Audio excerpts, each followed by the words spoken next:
That same day, 2 other disciples, not of the 11, are traveling the 7 miles from Jerusalem to Emmaus. As they walk along, they talk back and forth about all that has transpired during recent days.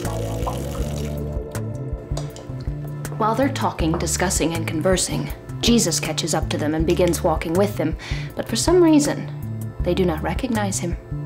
You two seem deeply engrossed in conversation. What are you talking about as you walk along this road?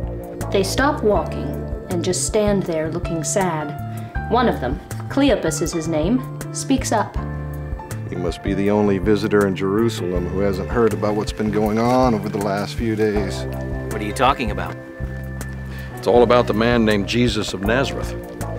He was a mighty prophet who did amazing miracles and preached powerful messages in the sight of God and everyone around. Our chief priests and authorities handed him over to be executed. Crucified, in fact. We'd been hoping he was the one. You know, the one who would liberate all Israel and bring God's promises.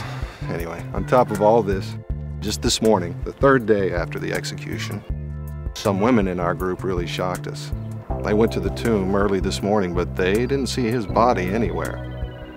Then they came back and told us they did see something, a vision of heavenly messengers. And these messengers said that Jesus was alive. Some people in our group went to the tomb to check it out. And just as the women had said, it was empty. But they didn't see Jesus. Come on, man. Why are you being so foolish? Why are your hearts so sluggish when it comes to believing what the prophets have been saying all along?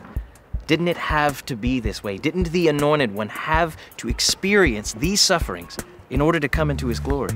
Then he begins with Moses and continues prophet by prophet, explaining the meaning of the Hebrew scriptures, showing how they were talking about the very things that had happened to Jesus.